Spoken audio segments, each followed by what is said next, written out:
સુત પુરાણી શૌનક ઇત્યાદિક ઋષિ મુનિઓને કહે છે, શ્રેષ્ઠ ભૂમિ નૈમિષારણ્યની ભૂમિ.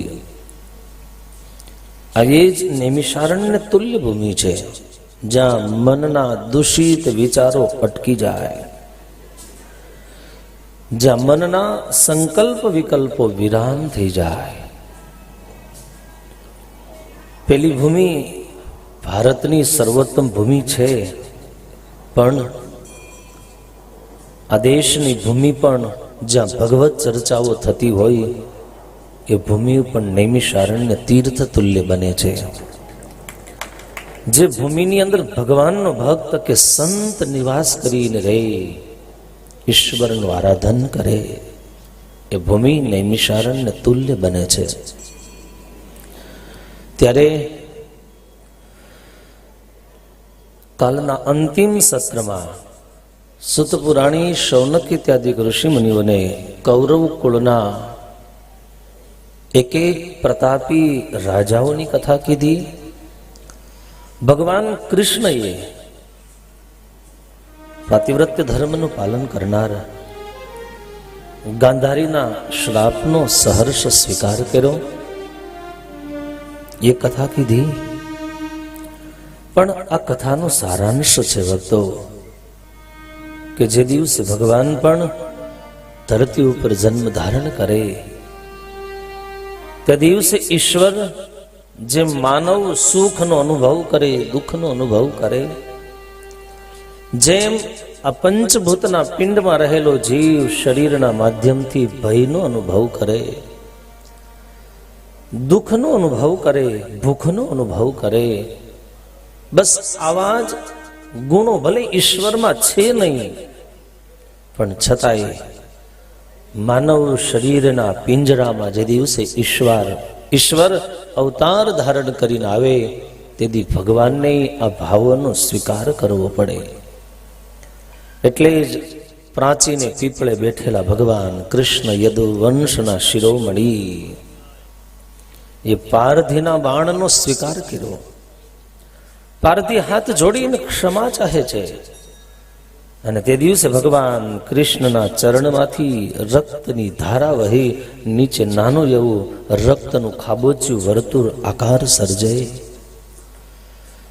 ભગવાન કૃષ્ણનું જેણે કાયમ સારથીપણું કર્યું, એવો દારૂક આવીને ભગવાન કૃષ્ણને એમ કહે છે, આવો પ્રભુ, હું આપને દ્વારિકા લઈ જાઉં. અને તે દિવસે ભગવાન કૃષ્ણ એટલું જ કીધું, દારૂક, હવે દ્વારિકા નથી આવવું. દારૂક, આ રથમાં બહુ વર્ષો સુધી મેં યાત્રાઓ કરી. કૃષ્ણના કંઠમાં પહેરાયેલી એ તુલસીની ગંધથી પ્રેરિત થયેલો એ દારૂક કૃષ્ણને હાથ જોડીને કહી, હે યદુવંશના શિરોમણી દ્વારિકાના નાથ, રથમાં જલ્દીથી બેસો, આ સારું યાદવોનું કુળ કપાઈ ગયું. ભાઈઓ, ભત્રીજાઓ, સગા બાપ અને દીકરાઓ, આટલું જ નહીં, હતા જ્યાં સુધી શસ્ત્ર ત્યાં સુધી શસ્ત્રથી લેડા, શસ્ત્ર ખતમ થઈ ગયા. એ જ સમુદ્રને કિનારે જાણે યદુવંશના વિનાશનું કારણ બનીને ઉગેલી એ એરકા નામની વનસ્પતિ, જેની તલવાર જેવી ધાર હતી, એ પાંદડાઓથી લડે છે. એ જ્યારે ખતમ થઈ જાય ત્યારે એમ કહેવાય કે સારું યદુવંશ હેઠા વાસણોથી લડે છે. અને 56 કરોડ યાદવોના શરીરમાંથી નીકળેલી એ રુધિરની ધારાઓ જાણે નદીનો પ્રવાહ બની આજ મહાસાગરને રક્ત લાલ વર્ણનું બનાવી રહી. અને આ યુદ્ધ કૃષ્ણ રોકી શકા. અને તે દિવસે સાક્ષાત શેષ નારાયણનો અવતાર દાઉજીએ આ દ્રશ્ય જોયું અને કનૈયાની રજા લઈ અને દાઉજીએ પણ સમુદ્રની અંદર પોતાનો દેહ છોડી દીધો. આખીર દાનુક વિનવે, નાથ બેસો રથમાં, જલ્દીથી આવે દ્વારિકા. તે દિવસે કૃષ્ણએ દારૂકને છેલ્લો સંદેશ દીધો, દારૂક, રથને લઈને દ્વારિકા જતો રે. હા દારૂક, મેં મારા શ્રાપનો સ્વીકાર ગાંધારી તના મુખ થકી સ્વીકાર્યો છે, ત્યારે હવે કેજે દ્વારિકાવાસી સ્ત્રીઓને કે દ્વારિકાનો ત્યાગ કરી દે. હવે સુવર્ણની ગણાતી એ દ્વારિકાએ 8 દિવસથી વધારે રહેવાની નથી. સમુદ્ર એને ડૂબાડી દેશે. જલ્દીથી તું રથ લઈને જા, અને હા દારૂક જો તારામાં સામર્થ્ય હોય તો અર્જુન, દ્રૌપદી એને જલ્દીથી બોલાવીને લયા. ભગવાન કૃષ્ણએ જતા જતા પોતાનું દિવ્ય જ્ઞાન ઉદ્ધવ અને મૈત્રેયીને આપ્યું. ઉદ્ધવને આજ્ઞા આપી, ઉદ્ધવ તું કૃપા કરીને જે તને જ્ઞાન આપું એ જ્ઞાનને હૃદયસ્થ કરજે, નિત્ય એનું સ્મરણ કરજે. ઉદ્ધવે હાથ જોડ્યા, કનૈયાના ચરણમાં મસ્તક ઝુકાવી અને ભગવાન કૃષ્ણનો અંતરંગ સખા જ્ઞાની પુરુષ ઉદ્ધવે કૃષ્ણને કહ્યું, કનૈયા હું તારો મિત્ર છું, તારા સિવાય મારું અસ્તિત્વ સંભવ નથી, કલ્પના ન કરી શકાય. કનૈયા તારે જાવું હોય મને સાથે લેતો જા. ઉદ્ધવજી કરગરી કનૈયાને વારંવાર વિનવે છે. ભગવાન કૃષ્ણએ ઉદ્ધવને કીધું, ઉદ્ધવ સાથે કોઈ આવી શકતો નથી તો સાથે કોઈને લઈ પણ જઈ શકાતો નથી. ગમે તેવો એ દિલથી ચાહતો હોય છતાંય જેમ એકલો આવે છે ઉદ્ધવ એકલો જ જાય છે. ઉદ્ધવજીએ કરગરીને કહ્યું હતું, ભગવાન કૃષ્ણ આપના સિવાય હું નહીં જીવી શકું. અને તે દિવસે આજ 125 વર્ષની જેની આવરદા છે આવા ભગવાન કૃષ્ણએ ઉદ્ધવને દિવ્ય જ્ઞાન દીધું. અવલંબનને આધાર માટે આજ પ્રાચીના પીપળે યદુકુલ શિરોમણી ભગવાન કૃષ્ણએ ચરણ પાદુકા આપી. લે ઉદ્ધવ, આ ચરણ પાદુકાને સાથે રાખજે, હું નિત્ય તારી જ સાથે છું, આવો અહેસાસ થશે. ઉદ્ધવે એ ચરણ પાદુકાને લઈ મસ્તક ઉપર પધરાવી, જ્ઞાનને હૃદયસ્થ કરી અને જાણે કૃષ્ણના મુખમાંથી નીકળેલું એ જ્ઞાન જાણે ભગવાન કૃષ્ણની જ એ પ્રતિમા હોય ને શું. ઉદ્ધવજી કેવા હતા? નોદ્ધવી અણુહિ અપી અન્યુનઃ.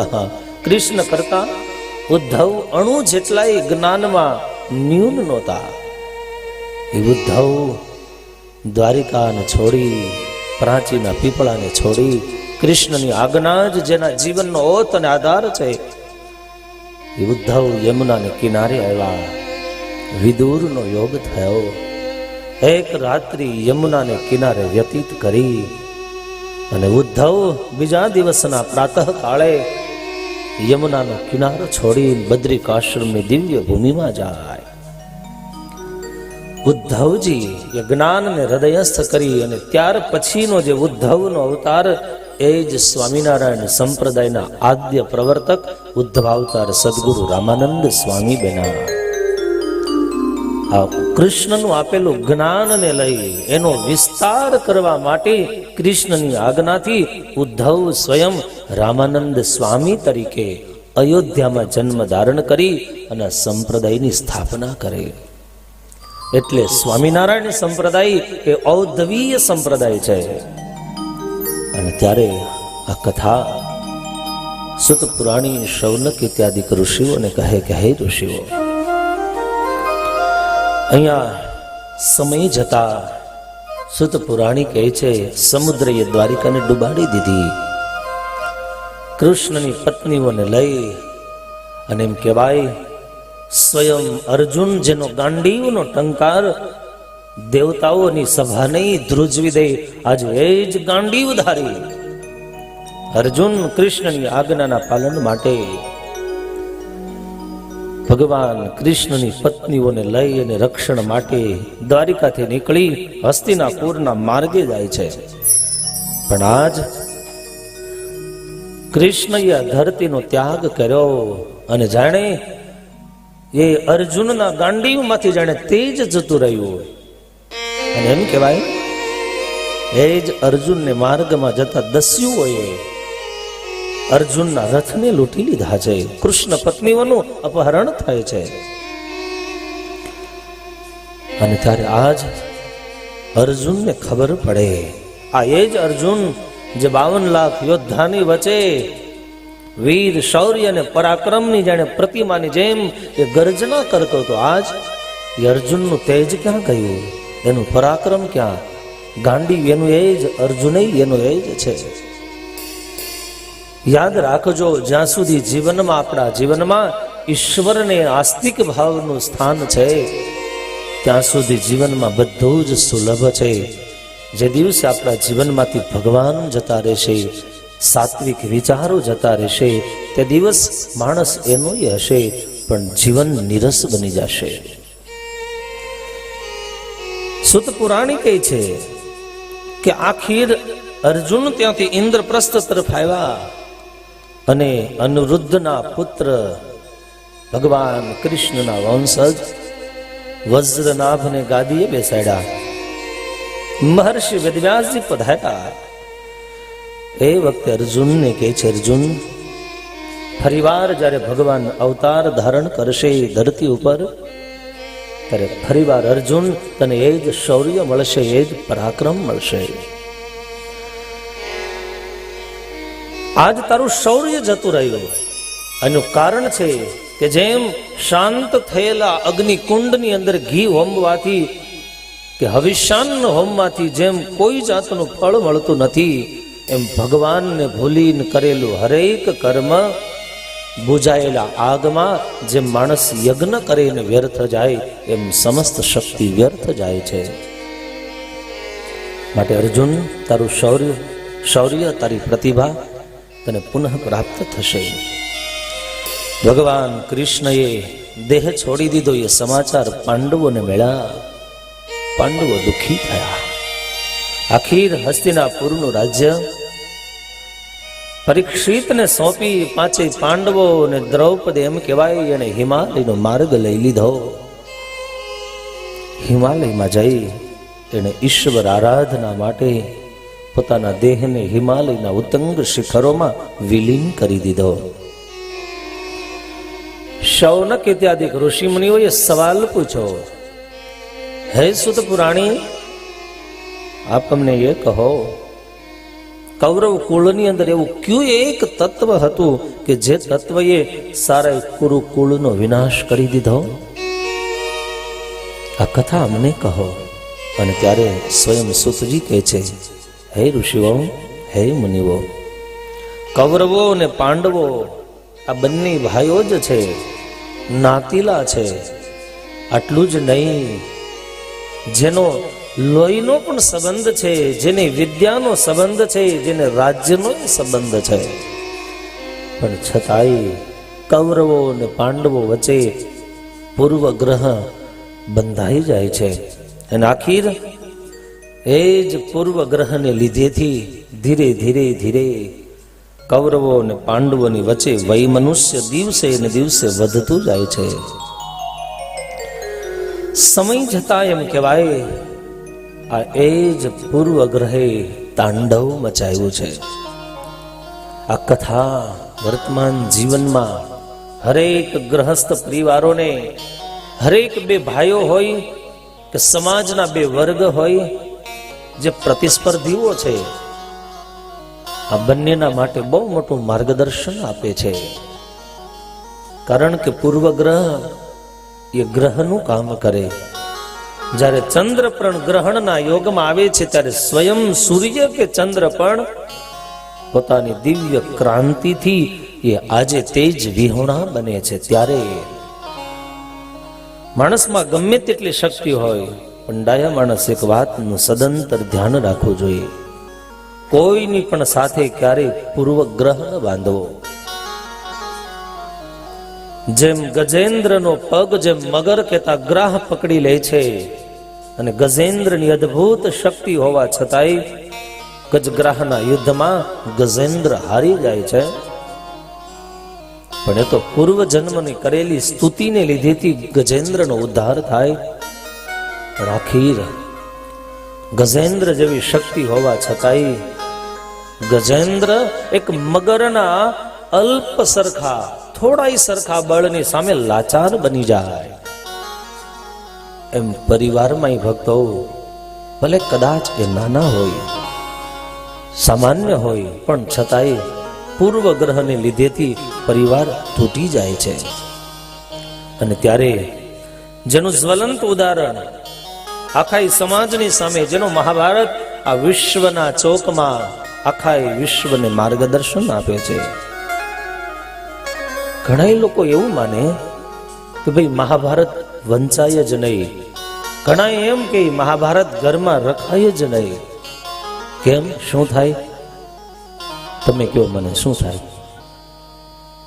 તમે માનતા હોય એ તો કયો, શું થાય? જેના ઘરમાં નથી એના ઘરમાં ઝઘડા થાય. સાંભળ્યા? રાખે છે એના ઘરમાં નથી થતા. રાખે છે એ તો કોક દી કે પાનું ઉથલાવીને વાંચે છે. એમાં કોક દિવસ દ્રૌપદીના દુઃખના પ્રસંગો વાંચી લે અને કોઈના જીવનનું પાનું બદલાઈ જાય.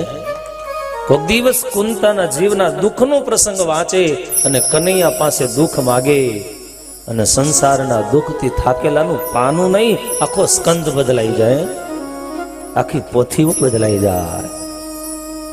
પણ ખબર નહીં કોણે આ અંધ પરંપરાની શરૂઆત કરી કે મહાભારત વચાય જ નહીં. હું તો એમ કહું, આ ચોકની અંદર વાંચવું જોઈએ મહાભારત. આખી દુનિયાને ખબર પડે કે વેદવ્યાસજીએ શું લખ્યું છે અને સમાજને કેવા પાટા લોકોએ બાંધી દીધા છે. જેમાં કૃષ્ણનું ઉદાહરણ 125 વર્ષનું ડગલે પગલે આવેલું પરાક્રમ. આટલું નહીં, જે દિવસે ભગવાન જેવો ભગવાન આ દુનિયામાં અવતરે ને તે દિવસે કેવા કેવા દુઃખોને સહન કરે છે એ તમને મને માર્ગદર્શન આપે. આપણે તો હાથીના રૂવાડા ઉપર બેઠેલા મચ્છર જેટલા નથી હો, અને છતાંય એક નાના એવા જીવ જેવા નથી. અને નાનું એવું દુઃખ આવે અને જગતની અંદર પોકારી પોકારીને કહીએ ભગવાન કૃષ્ણએ કેટલા દુઃખો સહન કર્યા. તમે વિચાર કરો, આ ગાંધારીનો શ્રાપ કનૈયાએ સ્વીકાર કરવો પડે. એનું મોત તો માગી લે છે, 56 કરોડ યાદવોના મોતનો સ્વીકાર કરે, અને છતાંય કનૈયાના મોઢા ઉપર કોઈ ઉદાસીનતા નથી.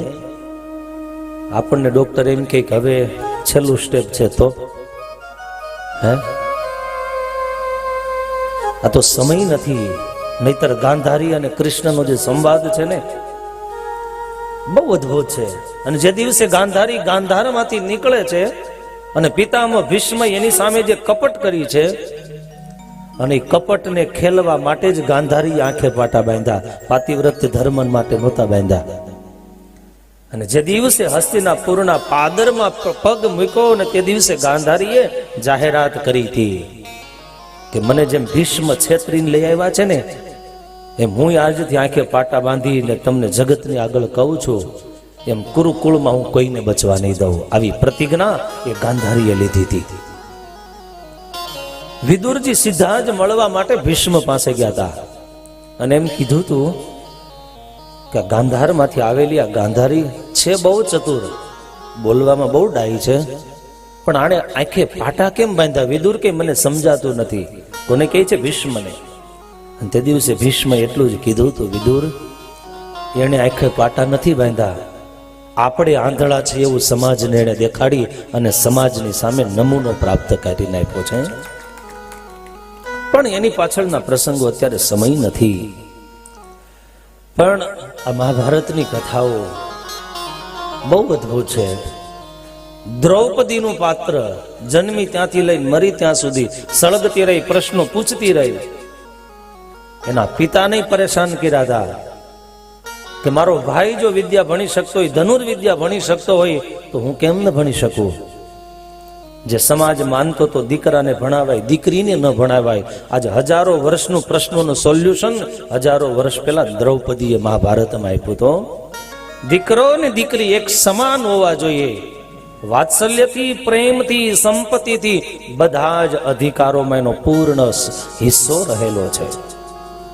કેવા કેવા પાત્રો પીડ્યા છે.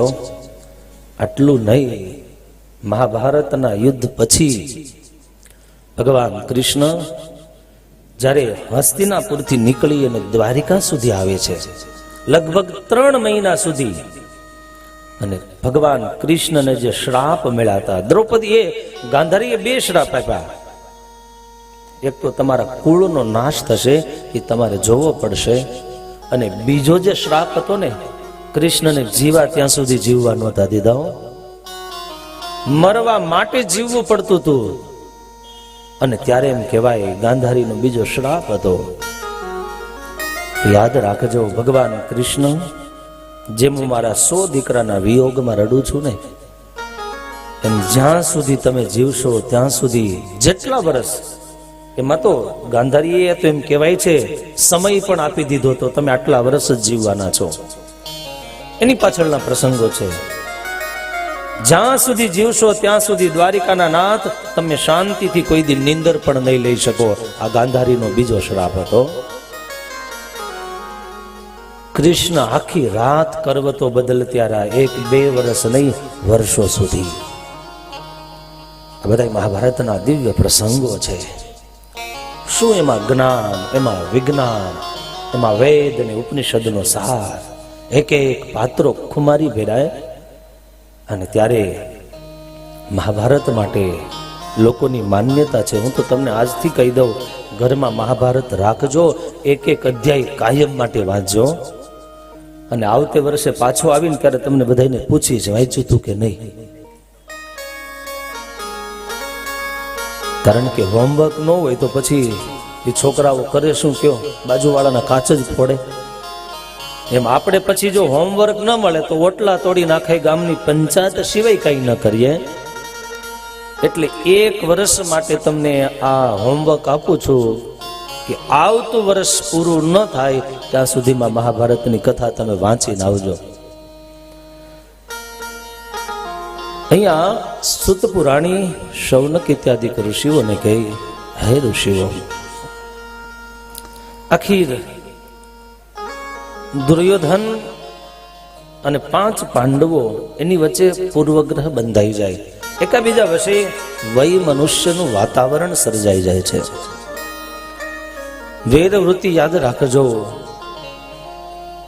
કદાચ માણસ વેદવૃત્તિ કરીને એમ માની લે કે હું સામેવાળાનો બદલો લઈ લઉં, પણ એ બદલો કેટલો લે છે એ તો એના પ્રારબ્ધ ઉપર ડિપેન્ડ છે, આધાર છે. પણ બદલા લેવાની ભાવના વાળો માણસ, યાદ રાખજો, પોતાના જીવનમાં પ્રારબ્ધાનુસાર મળેલા સુખોની પલ બલિદાનની એને તિલાંજલિ આપવી પડે છે. બીજાને પરાસ્ત કરવા માટે આપણા સુખનું બલિદાન આપવું પડે છે. અને ત્યારે આવી વેદ વૃત્તિ, આવી જે પૂર્વગ્રહની વૃત્તિ, એમ કહેવાય આ પીડાતી વ્યક્તિ કાયમને માટે, ચંદ્રની અંદર શીતળતા છે, ચંદ્રમાં એ સ્વયં અમૃતનો વાસ હોવા છતાંય પૂર્વગ્રહથી પીડાતો વ્યક્તિ ચંદ્રમાં પણ કાલીમાનો એ કાયમ દર્શન કરે. અમૃત જેવો ગણાતી એ ચંદ્રની કિરણો પણ એને વિષ જેવી, ઝેર જેવી લાગે છે. હા, ચોમાસામાં વરસાદ થાય ને એમાંથી અનાજ પાકે, પણ કાલે જે પડ્યો ને એમાં પાક ન થાય, વિનાશ થાય. એમ પ્રેમના વરસાદથી માણસની ઉધર ધરામાં સદગુણોનું વાવેતર થાય તો એમાં અઢળક પાપ આવે. અને કમોસમી જે વરસાદ ન કહેવાય એને માવઠા કહેવાય. અને માવઠામાં જે વરસાદ વરસે વેદ વૃત્તિનો, એમાં પરિવારનો વિનાશ થાય છે.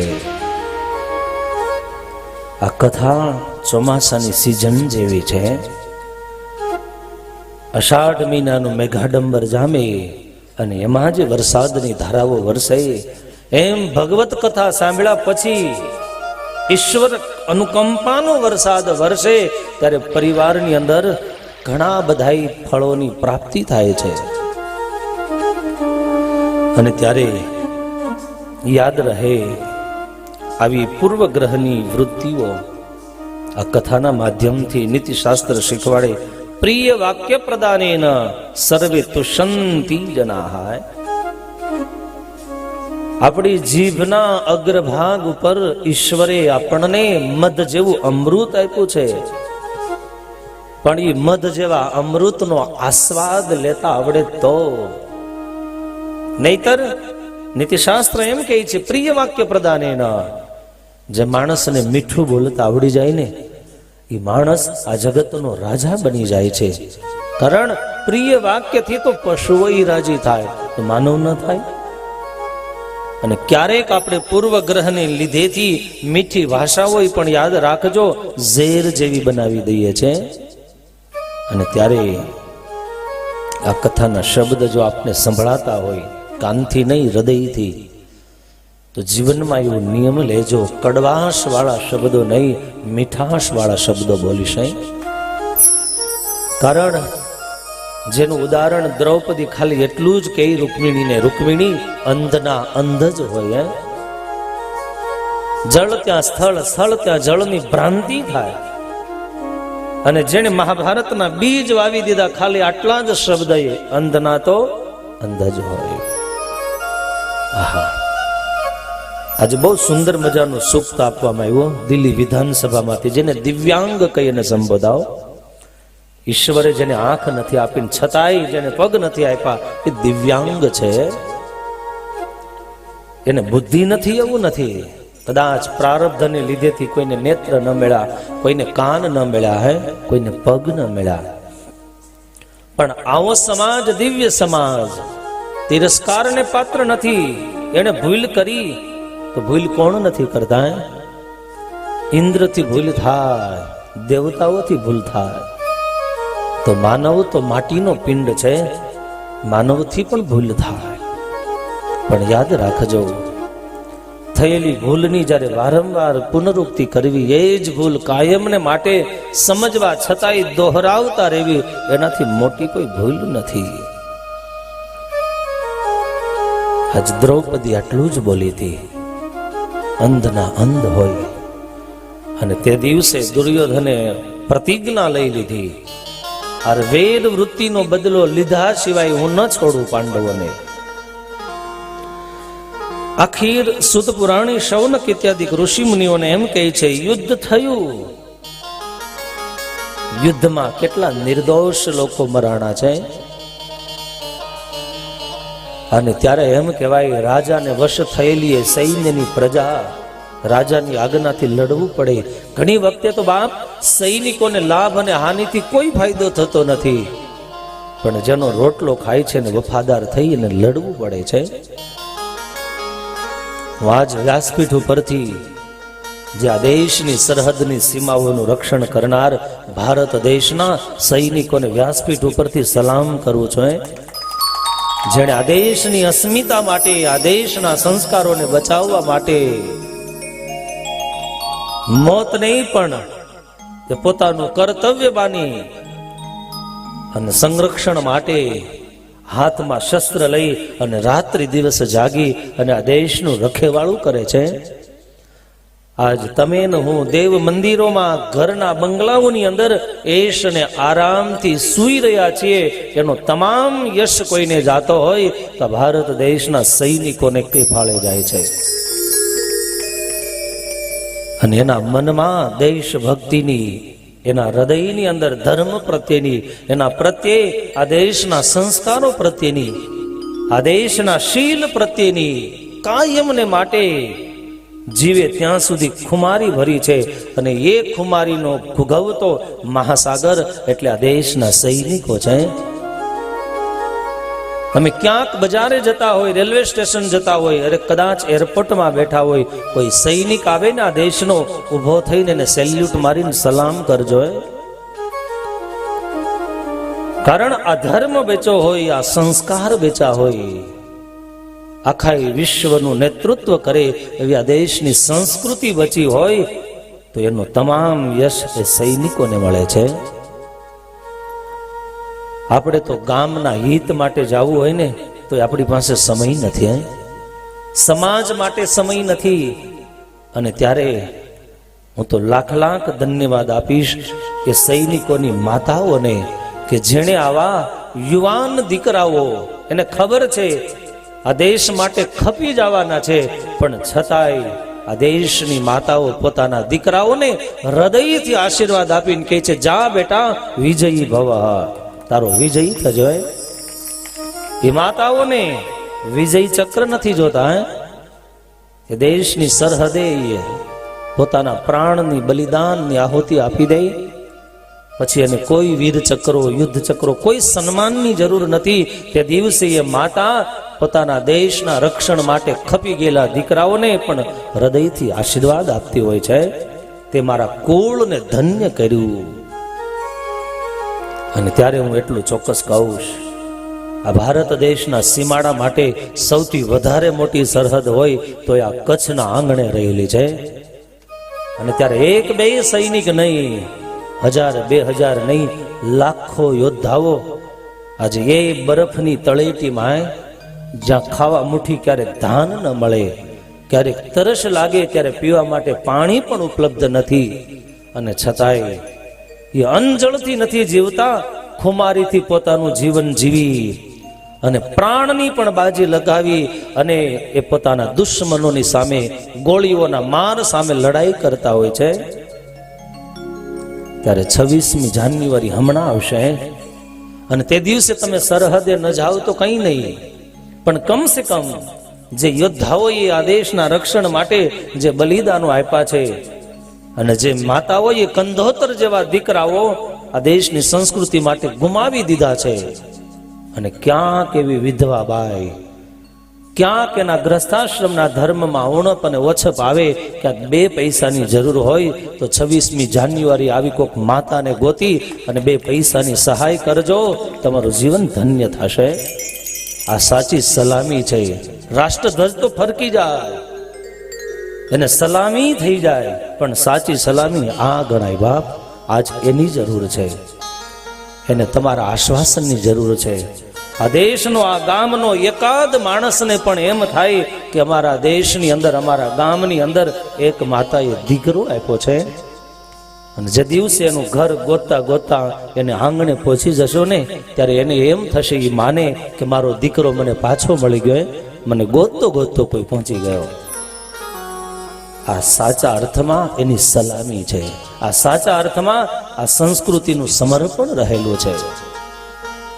અને ત્યારે વ્યાસપીઠ ઉપરથી હું તો એ તમામ માતાઓને ધન્યવાદ અને આશીર્વાદ આપું. હે માં જગતજનની જગદંબા, આ ભારત દેશના સીમાડાઓ પણ સરહદ ઉપર જે જે સૈનિકો બેઠા છે, એનું માં તું કાયમને માટે શૌર્યથી, શક્તિથી, પરાક્રમથી રક્ષણ કરજે. એ આપણા માટે ઊભા છે, આપણી બધાઈની ફરજ બને છે. ત્યારે અહીંયા સુત પુરાણી, શૌનક ઇત્યાદિ ઋષિ મુનિઓને કહે છે કે હે ઋષિઓ, હસ્તિનાપુરની અંદર યુદ્ધ તો સમાપ્ત થઈ ગયું, લાખો યોદ્ધાઓ મૃત્યુને શરણ બન્યા, અને વિજય એમ કહેવાય કાળનો થયો. એની કાળના ખપ્પરમાં કેટલા યોદ્ધાઓ મરી ગયા. યુદ્ધ પછીની જે સ્થિતિ છે ને ભક્તો, કોઈ પણ દેશ હોય, ભલે સાધનો મળી ગયા, સંપત્તિ મળી ગઈ, પણ એ દેશને ફરીવાર ઊભો કરવા માટે ઘણું બધું આ દેશ ગુમાવતો હોય છે. માતાઓ ખાલી ગોદ ગુમાવે ને બેનો માત્ર રક્ષાબંધનના દિવસો ગુમાવે, આટલું નહીં. વિશ્વ યુદ્ધ પછી કેટલાય દેશો પોતાના દેશની કળા, સંસ્કૃતિ ઘણું બધું ગુમાવે છે. અને ત્યારે અહીંયા સ્વયં મહર્ષિ વેદવ્યાસજી જનક એ જન્મે જઈને કહે છે, જન્મે જઈ દુર્યોધન છેલ્લો શ્વાસ લે છે અને અશ્વત્થામાને સેનાપતિ તરીકે નિયુક્ત કરવામાં આવે. દ્રૌપદીના 5 દીકરાઓનો શિરછેદ કરે. અને આખીર અહીંયા સવાલ એ છે ભક્તો, ધર્મરાજના કહેવાથી ભગવાન કૃષ્ણ હવે હસ્તિનાપુરનો ત્યાગ કરી અને જ્યારે દ્વારિકા તરફ જાય છે, આ બધી સુંદર મજાની વિગતવાર કથાઓ કીધી. હવે હસ્તિનાપુરની ગાદી ઉપર અભિમન્યુનો પુત્ર મહારાજ પરીક્ષિત બેઠા છે. મહારાજ પરીક્ષિત પોતાના બુદ્ધિબળથી રાજ્યનો કારભાર ચલાવે. મહારાજ પરીક્ષિત એમ કહેવાય ભક્તો 60 વર્ષ સુધી હસ્તિનાપુરનું શાસન કર્યું છે. પણ આ દેશનો રાજા કેવો હોવો જોઈએ, જેના ઉપર સમાજે વિશ્વાસ કરી અને જેને મત આપ્યા છે.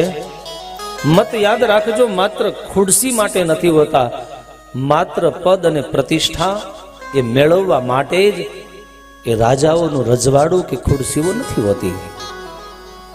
અને ત્યારે આ દેશનું એમ કહેવાય, યથા રાજા તથા પ્રજા. જેવો દેશને નેતા મળે છે એવી એ દેશની સ્થિતિ સર્જાય છે.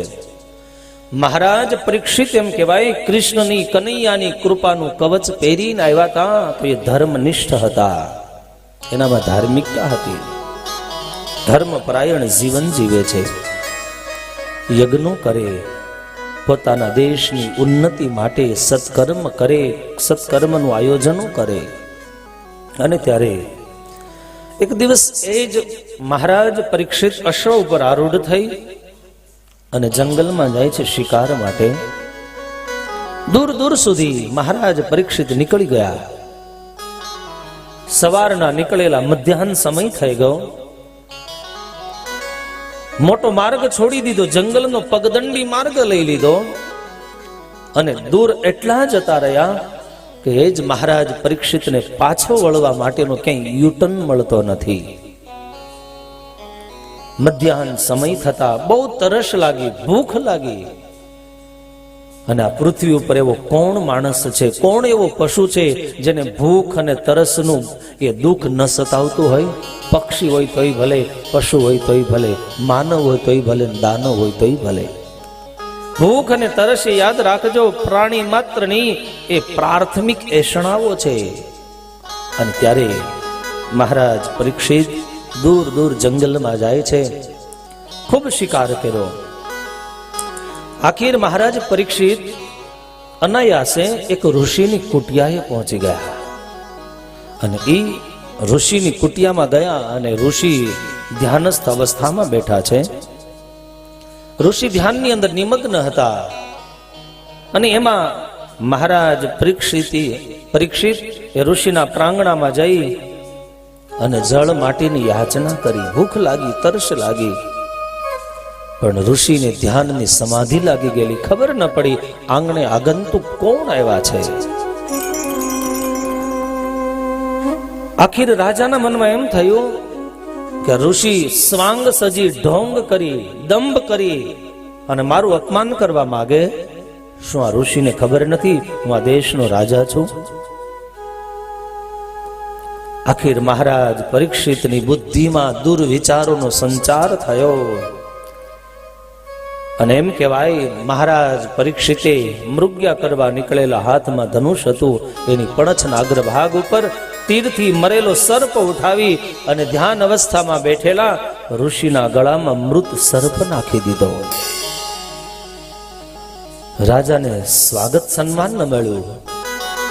દુઃખી થયેલો, અપમાનિત, પોતાની જાતને માનતો, આજ કે પાંડવોનો વંશજ હસ્તિનાપુરનો નરેશ ઋષિનું આંગણું છોડીને જંગલનો માર્ગ લઈ લીધો. પણ અહીંયા આ સુંદર મજાની જે ઘટના ઘટી અને આ ઘટનાનો સાંકેતિક અર્થ તમને સમજાવું. આ પરીક્ષિત એટલે કોણ? જ્યારે પરીક્ષિતનો જન્મ થયો, જન્મતાની સાથે જ આ બાળક ચારેય તરફ દ્રષ્ટિ કરે છે. પરિતઃ, રક્ષિતઃ, ઈક્ષિતઃ ઇત્યનૈન પરીક્ષિત. એક એકને જોવા લાગ્યો, આ છે, આ છે, આ છે. પણ શું જોતો તો? જેણે અશ્વત્થાના બ્રહ્માસ્ત્રથી જે ઉત્તરાના ઉદરમાં રહેલો કુરુવંશનું અંતિમ સંતાન દગ્ધ બન્યું હતું, બળી ગયું હતું, એ કુરુવંશના અંતિમ સંતાનને જીવિત કરવા માટે સ્વયં કનૈયો કૃપા કરી અને ઉત્તરાના અંદર જતા શ્વાસમાં ઉત્તરાના ઉદરમાં પ્રવેશી અને ભગવાન કૃષ્ણએ જે બાળકની રક્ષા કરી હતી, માતાના ઉદરની અંદર જેને સુંદર મજાના પીળા પિતાંબર પહેર્યા છે, જેના હાથની અંદર સુંદર મજાનું સુદર્શન ચક્ર રહેલું છે, જેના કંઠમાં સુંદર મજાની વૈજયંતી માળા છે, ખભા ઉપર ઉત્તરીય વસ્ત્ર, આ રૂપ જે માતાના ઉદરમાં જેનું દર્શન કર્યું હતું, એ આ તો નહીં હોય, આ નહીં હોય, આ નહીં હોય, એમ એક એકનું દર્શન કરે. આ એ પરીક્ષિત રૂપે આપણે બધા જીવાત્માઓ છીએ. કારણ જેમ પરીક્ષિતનું ઉત્તરાના ઉદરમાં રક્ષણ કર્યું એમ આપણા બધાયનું માના ઉદરમાં 9 મહિના સુધી કોણે રક્ષણ કર્યું? એ પરબ્રહ્મ પરમાત્માએ કર્યું છે. જન્મથી આપણા જીવનની યાત્રાની શરૂઆત થાય છે કે જેણે માના ઉદરમાં રક્ષણ કર્યું છે એ પરબ્રહ્મ પરમાત્મા ક્યાં છે? જેણે જઠરાગ્નિની અંદર રક્ષણ કર્યું હોય, જેણે અનેક પ્રકારની મુશ્કેલીઓની વચ્ચે 9 માસ સુધી જેણે સુરક્ષિત રાખ્યા, એ પરબ્રહ્મ પરમાત્મા ક્યાં છે? પણ આખી યાદ રાખજો, જેમ પરીક્ષિત જંગલમાં જતો રહે છે એમ આ જીવાત્મા રૂપી પણ પરીક્ષિત એમ કહેવાય છે કે યુવાનીના જંગલમાં જ્યારે પહોંચી જાય છે અને તે દિવસે યુવાનીના એ ઘટાદાર એ ગાઢ જંગલની અંદર યુવાનીના ઉંમરે પગ મૂકતો એ જીવ એમ ચાહે મારે હવે કોઈની જરૂર નથી. તે દિવસે યુવાનીના મદમાં એ માણસના મનમાં અઢળક સંકલ્પોનો જન્મ થાય. જેમ જંગલમાં અનેક વૃક્ષો ઉભા હોય એમ હું ધારું તો આમ કરી લઉં, હું ધારું તો આ કામ કરી નાખું. આ બધા યુવાનીની અંદર એ જંગલની અંદર ઉભેલા એ ઝાડવાઓ જેવા છે. અને ત્યારે એમ કહેવાય યુવાનીમાં એનો સંકલ્પ પૂરો ન થાય અને તે દિવસે એ માણસ શું કામ કરે તો કે મરેલો સર્પ નાખી દે છે ગળામાં. આ મરેલો સર્પ એટલે યાદ રાખજો, સર્પ એ ક્રોધનું રૂપ છે. યુવાનીમાં કોઈનો સંકલ્પ જ્યારે ભગ્ન થાય છે, તૂટી જાય છે, ત્યારે માણસ એના ઉપર જીવે ત્યાં સુધી ક્રોધ કરે છે. અને જે દિવસે એમ થાય આના ઉપર ક્રોધ વૃત્તિ જાગૃત થઈ, તે દિવસે નક્કી કરી લેવાનું આપણા ગળામાં કોઈ સર્પ પહેરાવી દીધો છે. પણ પરીક્ષિત રૂપી જીવાત્મા ભૂલ શા માટે કરી? તો કે એને તરસ લાગી હતી, એને ભૂખ લાગી હતી. એમ યુવાનીના ઉંમરે રહેલા જીવાત્માને પરીક્ષિત જેવાને ભૂખ લાગે છે. શેની? તો કે એને ઈર્ષાની ભૂખ લાગે, માન અને સન્માનની ભૂખ લાગે છે. યુવાન થાય ત્યારે એમ થાય બધાય મને પૂછવા જોઈએ, હું કહું એમ કરવા જોઈએ. આ બધી જ યાદ રાખજો યુવાનીની ભૂખ છે, આ બધી તરસો છે. અને ત્યારે ઘણી બધી આવી ભૂખો માણસને જીવનની અંદર જાગે છે. ત્યારે આ યુવાન જીવાત્મા જંગલની અંદર વિષયો રૂપી મૃગલાઓના શિકાર માટે નીકળે છે. કેટલી જાતની આશાઓ અપેક્ષાઓ, વિષયની અંધ લાલસાઓ આ યુવાન રૂપી જીવાત્માને જંગલમાં ઢસરડીને લઈ જાય છે. અને તે દિવસે આ જગત રૂપી જંગલમાં જીવ ભૂલો પડી જાય, સૈનિકોનો સહકાર છૂટી જાય. અરે અંદરથી ભૂખ અને તરસ માન સન્માનની જાગે છે. અને તે દિવસે માન મેળવવાનો દાવાનળ જે દી જાગે, તે દિવસે અંદરના બધા જ સાત્વિક સદગુણો દગ્ધ બની જાય છે. મા બાપના સંસ્કારો ભૂલાઈ જાય, પારિવારિક પૈતૃક માન ભૂલાઈ જાય છે. અને જીવ યુવાનીના મદમાં એટલો બધો ધનનો મદ, રૂપનો મદ, પદ પ્રતિષ્ઠાનો મદ માણસને કેટલી ભૂલ કરાવે. નહીતર યાદ રાખજો, આ એ પરીક્ષિત જેણે માના ઉદરમાં ભગવાન દર્શન કર્યા, જેણે પાંડવોના સંસ્કાર મેળવ્યા અને કાયમને માટે જેના હાથ ઋષિ મુનિઓના ગળાની અંદર હાર પહેરાવવા માટે ટેવાયેલા હતા, સાધુઓને વંદન કરવા માટે જેના હાથ ટેવાયેલા હતા, આજે એ જ પરીક્ષિત ભૂલ કરી અને ઋષિના ગળામાં મરેલો સાપ પહેરાવે. ભગવાનને મળેલાથી જો ભૂલ થતી હોય તો આપણાથી ભૂલ થાય કે ન થાય? આનો અર્થ એ નથી કે તો કાયમ ભૂલ કરો. આવો ભક્ત જો ભૂલ કરી શકતો હોય તો આપણાથી પણ ડગલે ને પગલે ભૂલ ન થાય, એના માટે સાવધાન કરવાની આ કથા છે.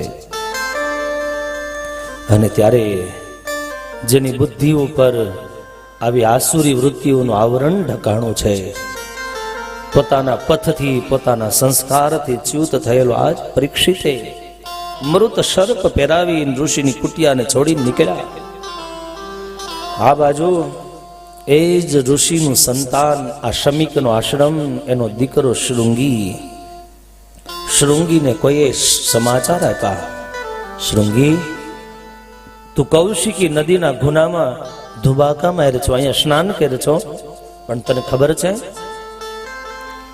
તારી કુટિયાએ કોઈ આવ્યા હતા અને તારા પિતાના ગળામાં મરેલો સર્પ પહેરાવીને જતા રહ્યા. શૃંગી પૂછે કોણ હતા? અને ત્યારે કહે છે ખબર તો નથી, પણ એનું રૂપ રાજા જેવું હતું. અને બરોબર તે જ સમયે શૃંગીને એમ થાય અમે સમાજ પાસેથી અન્ન માગતા નથી, આશરો માગતા નથી, સમાજનું હિત થાય એના માટે જંગલમાં જઈ કંદમૂળ ખાઈ ઈશ્વર આરાધન કરી સમાજના રક્ષણ માટે, સમાજના કલ્યાણ માટે અખંડ આરાધન કરીએ. અને છતાંય ધનથી આંધળા બનેલા, ઉન્મત્ત બનેલા આવી રાજાઓ અને રાજવી સત્તાઓ ઋષિ મુનિઓના અપમાન કરે. આજે રાજાને બતાવી દઉં રાજમદનો કે પ્રભાવ વધારે છે કે પછી સાધનાનો પ્રભાવ વધારે છે. અને એ સમયે કૌશિકી નદીનું જળ હાથમાં લઈ આજે શમીકના પુત્ર શૃંગીએ ઇતિ લંઘિત મર્યાદમ તક્ષક સપ્તમે હની, જેણે મર્યાદાનું ભાન ભૂલી અને મારા પિતા શમીકના ગળામાં જેણે મરેલો સર્પ પહેરાવ્યો એનું આજથી બરોબર 7મે દિવસે મૃત્યુ થશે. અને ભયંકર તક્ષક નાગ દંશ દેશે એનું મૃત્યુ થશે. શૃંગીએ શ્રાપ દીધો. શ્રાપ દઈ અને એમ કહેવાય શૃંગી પોતાની કુટિયાએ આવ્યા.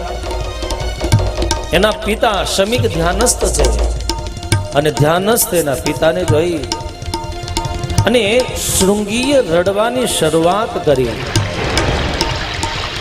શમીકનું ધ્યાન તૂટ્યું. ગળાની અંદર રહેલો મૃત સર્પ નીચે મૂકી દીધો અને પોતાના દીકરાને પૂછ્યું બેટા બતાવ શૃંગી તારા રડવાનું કારણ શું છે? અને તે દિવસે એમ કહેવાય શૃંગી કહે છે પિતા આપનું કોઈ રાજાએ અપમાન કર્યું, એ અપમાનના ફળ સ્વરૂપે પિતા મેં એને શ્રાપ દીધો, આજથી 7મે દિવસે એ રાજાનું મૃત્યુ થશે. ઋષિ હતા, સ્વાર્થી નહોતા, પરમાર્થી હતા. રાજાને વિચાર એ ઋષિને વિચાર આવ્યો લાવ જોઉં તો સહી એ કોણ હતા. શમીક ઋષિએ નેત્ર બંધ કરી મૃત્યુને અંતર સન્મુખ કરી. આખીર ખબર પડી જે અમારા આશ્રમની અંદર આવ્યા એ બીજું કોઈ નહીં, સાક્ષાત ભગવાન કૃષ્ણ થકી જેને રક્ષા મળી પાંડવોનું અંતિમ સંતાન મહારાજ પરીક્ષિત હતા. શમીક ઋષિને પશ્ચાતાપ થયો અને પોતાના દીકરા શૃંગીને ખીજાણા છે બેટા તે બહુ મોટી ભૂલ કરી, તે શ્રાપ દીધો, શ્રાપ દેવાની જરૂર નહોતી બેટા. તને ખબર છે રાજા વૈ વિષ્ણુ, રાજા તો સાક્ષાત વિષ્ણુની પ્રતિમા છે. અને શમીક ઋષિ એટલું જ કીધું શૃંગી બેટા તારે કદાચ તને ક્રોધ આવ્યો અને તારે કદાચ દંડ દેવો તો રાજાને દંડ દેવાની જરૂર નહોતી, રાજાથી થયેલી ભૂલને દંડ દેવાની જરૂર હતી. પણ આખી રીતે શ્રાપ આપી દીધો છે, મિથ્યા જશે નહીં. માટે કમસે કમ રાજાને સાવધાન કરવો એ આપણી ફરજ બને. અને એમ કહેવાય છે કે શમીક ઋષિએ એ વખતે ઋષિ કુમારોને મોકલ્યા છે. આ બાજુ મહારાજ પરીક્ષિત ઘરે ગયા, મસ્તક ઉપરનો મુગટ નીચે મૂક્યો. મહારાજ પરીક્ષિતને પશ્ચાતાપ થયો, મેં ઋષિનું અપમાન કર્યું. આખીર પરીક્ષિતને એમ થયું કે આ દેશનો રાજા તો સંસ્કૃતિનું રક્ષણ કરે, સદ્ધર્મનું રક્ષણ કરનાર ઋષિમુનિના ચરણમાં એનું મસ્તક મૂકે, એની આજ્ઞા શિરોધાર્ય કરે. હાથથી અપરાધ થયો. હવે આ પરીક્ષિત આ રાજ્ય ગાદીનો અધિકારી ન કહેવાય. એ જ ક્ષણે મહારાજ પરીક્ષિતે મનોમન સંકલ્પ કરી લીધો, હવે રાજગાદીનો અધિકારી હું નથી. જન્મે જઈને ગાદી સોંપી દીધી અને સફેદ વસ્ત્ર પહેરી અને મહારાજ પરીક્ષિતે હસ્તિનાપુરનો ત્યાગ કરવાનો સંકલ્પ દૃઢ કરી લીધો. આજ પરીક્ષિત મહારાજને એમ થયું કે મારાથી ભૂલ થઈ એનું કારણ શું? આ તો પાંડવોના સંસ્કાર છે, દ્રૌપદીના સંસ્કાર છે. આ કોઈ દિવસ ભૂલ ન થાય ને છતાંય ભૂલ થઈ છે. મને લાગે છે આ ધન મદને લીધેથી, યુવાનીના મદને લીધેથી મારી ભૂલ થઈ છે. અને યાદ રાખજો, સંપત્તિનો મદ એવો છે સારા સારાને ભૂલવી દે છે. અને એટલા માટે જ વિહારી લાલજી મહારાજે હરિલીલામૃતમાં લખ્યું છે, કહે હરિ દ્રવ્ય ઘણું ન ઠારું. ભગવાન શ્રી હરિ સ્વયં કહે છે, હરિ કહે દ્રવ્ય ઘણું ન ઠારું, કુબુદ્ધિને ક્લેશ વધારનારું. જાજી સંપત્તિ આવે, કુબુદ્ધિ આવે, ક્લેશ થાય. અને જ્યાં જ્યાં પરિવાર વિખાણા છે ત્યાં તમે મૂળમાં જોજો, સંપત્તિનો અતિરેકને લીધેથી ભાઈઓ ભાઈઓમાં દિવાલો ચણાણી છે. તમને ઈશ્વર સંપત્તિ આપે, બંગલા બનાવો અને વચ્ચે દિવાલ બનાવો, એ બહુ નિંદાને પાત્ર નથી. પણ બે ભાઈઓ વચ્ચે જ્યારે મનની અભેદ દિવાલ રચાઈ જાય એ નિંદનીય છે. કારણ કે જ્યારે અનીતિનું દ્રવ્ય ઘરની અંદર આવે છે અને જરૂરિયાત કરતા વધારે આવે, કાં તો આપણે પચાવી શકવાની શક્તિ ન હોય, અને સંપત્તિનો જ્યારે અતિરેક આવે છે ત્યારે ઉપદ્રવનું કારણ બનતું હોય છે. રૂપિયો નચાવે, રૂપિયો હસાવે, રૂપિયે છેલ છબીલા. રૂપિયો રડાવે, હા રૂપિયો હસાવે, રૂપિયે છેલ છબીલા. રૂપિયે સવને નાચ નચાવે, નખરા કરે નવીના, નખરા કરે નવીના. જગતમાં રૂપિયો સૌનો રાજા હો, રૂપિયો સૌનો રાજા. જગતમાં રૂપિયો સૌનો રાજા.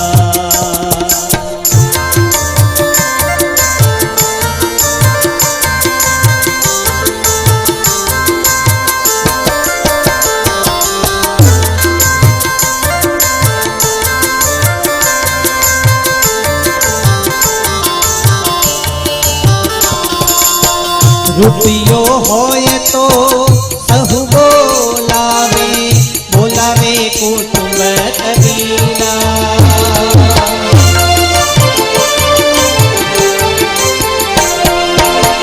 રૂપિયો હોય તો સહુ બોલાવે, રૂપિયે કુટુંબ કબીલા. રૂપિયા વિના હાથ પગ ચાલે નહીં, થઈ જાય મોઢા એ નવીલા, થઈ જાય મોઢા એ નવીલા. જગતમાં રૂપિયો સૌનો રાજા,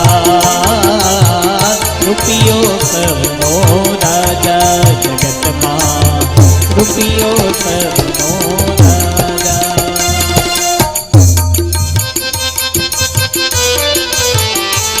ઘણી વાર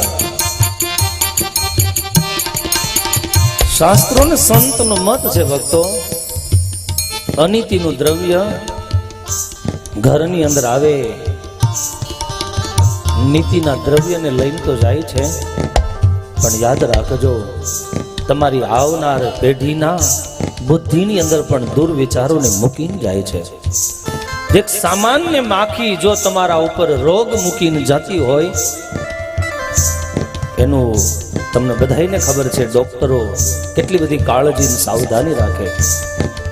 દર્દીનો સ્પર્શ કરતા પહેલા હાથની અંદર ગ્લવ્સ, મોજાઓ પહેરી લે, મોઢા ઉપર માસ્ક બાંધી લે. તમારા શ્વાસના કીટાણુ જો બીજા કીટાણુને જન્મ આપી શકતા હોય અથવા તો દર્દીના કીટાણુ જો બીજા દર્દને ઉત્પન્ન કરી શકતા હોય તો તમે વિચાર કરો, અનીતિનું દ્રવ્ય જે દિવસે ઘરમાં આવે તે દિવસે કેટલા કીટાણુને મૂકીને જાય. જે દિવસે એમ થાય અમને આમ નો ચાલે, આમ જ હોવું જોઈએ, ત્યારે સમજી રાખવાનું આ કીટાણુ છે.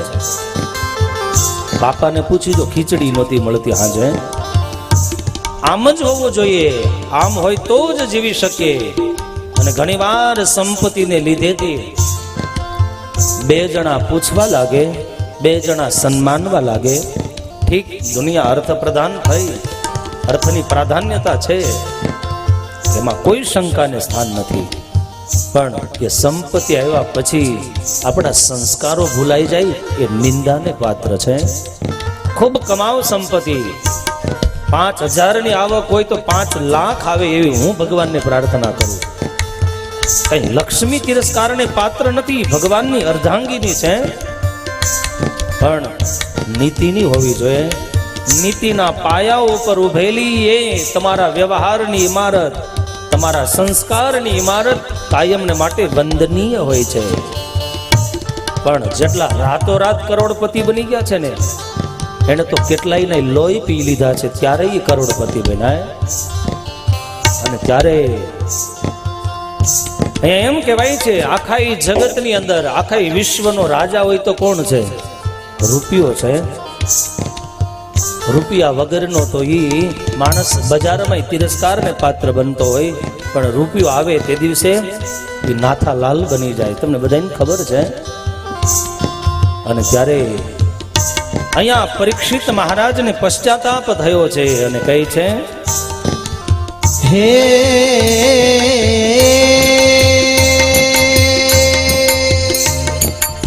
લક્ષ્મી બીરા જગતમાં જન હોય જ્યારે બોલાવશે જન બધા મુખથી તુકારે. જે કાનુડો વ્રજ વિશે મહી ચોરી ખાય,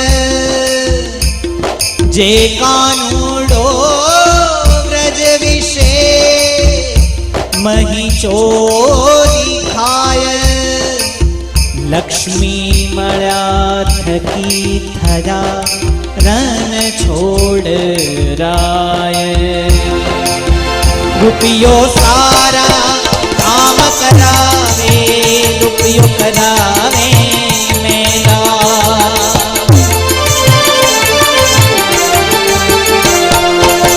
રૂપિયો સારા કામ કરાવે, કામ કરાવે મેલા. રૂપિયો સહુને રાજી રાખે, રૂપિયો કરી મૂકે ઘેલા. રૂપિયો કરી મૂકે ઘેલા. જગતમાં રૂપિયો સહુનો રાજા. રૂપિયો હોય તો અન્નદાન દેજો, રાખજો પ્રભુજીને વાલા. દાસ કહે આ વાત માનો તો, દાસ કહે આ વાત માનો તો તીજશે ધર્મના લાલા. રૂપિયો સૌનો રાજા જગતમાં, રૂપિયો સૌનો રાજા હો. રૂપિયો સૌનો, રૂપિયો સૌનો, રૂપિયો સૌનો રાજા. મહારાજ પરીક્ષિત થકી ગાદીનો નશો, યુવાનીનો નશો, સંપત્તિનો નશો. અને એટલા માટે જ આપણા વ્યવહાર ક્ષેત્રને આપણે ધંધો કહીએ છીએ. પણ આવેલી આવકમાંથી આવા સત્કાર્ય માટે જ્યારે સંપત્તિ વપરાય છે, ધન ધોઈને વાપર, આનું નામ ધંધો. સાંભળા, ધન ધોવા માટે જો કોઈ હોય તો એ ધંધો છે. અને એટલા માટે જ ધર્મ કોઈ પણ હોય, બધા ધર્મની અંદર એમ કહેવાય આવકની જે કાંઈ રકમ છે એમાંથી શક્તિ પ્રમાણે ચાહે 10મો ભાગ ચાહે 20મો ભાગ પોતાના દેશ માટે, સંસ્કૃતિ માટે, ધર્મ માટે, સત્કર્મ માટે કાયમ વાપરવો જોઈએ. અને જેણે વાપરા છે એને વાપરા નથી, વાયવા છે. કોઈ અન્નક્ષેત્ર ચાલે જો વર્ષોથી, કેટલાય માણસો જમીન જતા રહે, કોઈને ખબર નથી કોણ આપવા વાળો છે અને કોણ જમી જવા વાળો છે, જેનું કોઈ કેલ્ક્યુલેશન નથી. પણ જેને આપવું નથી, ખવડાવવું નથી, એ માણસ ઓટલે બેઠો બેઠો વિચાર કરે આવું શા માટે ચલાવતા છે, આની શું જરૂર છે. પણ કોક દિવસ તમારો કમાયેલો એ પૈસો પરસેવા માટે વાપરજો, તમારો પરસેવો અમૃત બની જશે. જ્યાં જેવી જરૂર પડે ત્યાં સત્કાર્યની અંદર હાથ લાંબો કરતા શીખજો. અને ત્યારે મહારાજ પરીક્ષિતે એમ કહેવાય કે પોતાનાથી થયેલી ભૂલના ફળ સ્વરૂપે, પ્રાયશ્ચિત સ્વરૂપે મુનિ વ્રતો મુક્ત સમસ્ત સંગ પ્રાયોપવેશન પ્રતિવિષ્ણુપાદ્યમ. મહારાજ પરીક્ષિતે પ્રાયોપવેશન નિયમ લઈ લીધો. જો અહીંયા પરીક્ષિત મહારાજની ભૂલ પણ ઈશ્વર પ્રાપ્તિનું પગથિયું બની ગયું. ભૂલ થઈ, ભૂલને તિરસ્કારી નથી. યાદ રાખજો, જ્યારે ભૂલ થાય ત્યારે થયેલી ભૂલને એના મૂળમાં ક્યારેક ઊંડા ઉતરવાનો પ્રયાસ કરજો. પરીક્ષિતની ભૂલ શેનાથી થઈ હતી? પરીક્ષિતે ઋષિના ગળામાં શ્રાપ એટલા માટે પહેરાવ્યો ને ભૂખ અને તરસ લાગી હતી. તો પરીક્ષિતને એમ થયું આ શરીર જો ભૂખ અને તરસથી ભાન ભૂલાવતી હોય તો આ જ્યાં સુધી આ દેહની અંદર શરીર ચાલશે ત્યાં સુધી હવે હું ક્યારે અન્ન જળનો સ્વીકાર નહીં કરું. પ્રાયોપવેશન વ્રત લઈ સફેદ વસ્ત્ર પહેરી અને આ દેશનો રાજા ગંગાને કિનારે મુક્તિને માધ્યમ બનાવીને બેસી ગયો. શું આ દેશના રાજાઓના હૃદયમાં આ વૈદિક અને દૈવી સંસ્કારો પીડાતા? ભૂલ થઈ જાય પ્રજાથી તો કચેરીમાં રાજાઓ દંડ દે, પણ જે દિવસે રાજા ભૂલો પડે ને તે દિવસે ધર્મ ગુરુઓ એને દંડ દેતા. અને અથવા તો દૈવી જીવાત્મા સ્વયં ભૂલના પ્રાયશ્ચિતના ફળ સ્વરૂપે ગાદીનો ત્યાગ કરી દેતા. આજ મહારાજ પરીક્ષિત ગંગાને કિનારે આવ્યા, દેવતાઓ આવ્યા, ઋષિ મુનિઓ આવ્યા, સ્વયં વ્યાસ પુત્ર એમ કહેવાય મહારાજ સુખદેવજી આવ્યા. સુખદેવજીને પ્રપન્ન થઈ પ્રણામ કરી અને પોતાનાથી થયેલી ભૂલ એનો સ્વીકાર કર્યો. સુખદેવજી મહારાજે પરીક્ષિત મહારાજનો યોગ થયો, એ દિવ્ય સત્સંગ થયો. અને ત્યારે એમ કહેવાય આ સત્સંગ કામ શું કરે તો કે અજ્ઞાન દંત વિદ્વાંસો. આખીર મહારાજ પરીક્ષિત અજ્ઞાનતાથી થયેલી ભૂલને ભૂલાવવા માટે આજ અનેક જન્મોના ફળ સ્વરૂપે સદગુરુ રૂપી સુખદેવજીની પ્રાપ્તિ ગંગાને કિનારે મહારાજ પરીક્ષિતને થઈ. મહારાજ પરીક્ષિતે ગુરુ તો મળ્યા અનેક જન્મોના ફળ સ્વરૂપે, પણ સાથે સાથે દિવ્ય સત્સંગ મેળવે. આ દિવ્ય સત્સંગનો આસ્વાદ આજે પણ જે લોકો તમે ચાખી રહ્યા છો કે તમારા કોઈ થોડા જન્મના સુકૃત નથી. ભાગ્યોદયેન બહુજન્મ સમર્જિતેન સત્સંગ મમ ચલભતે પુરુષો યદાવૈ. અનેક જન્મોના ફળ સ્વરૂપે આ સત્સંગની પ્રાપ્તિ થાય, અને એ થયેલી પ્રાપ્તિને લીધેથી અનંત જન્મ જૂનો અજ્ઞાન છે એ જ્ઞાન રૂપી, વિજ્ઞાન રૂપી, વૈરાગ્ય રૂપી સૂર્યનારાયણનો ઉદય થાય અને વિવેક રૂપી સંપત્તિની પ્રાપ્તિ થાય. બીનું હરિ કૃપા મિલે નહીં સંતા.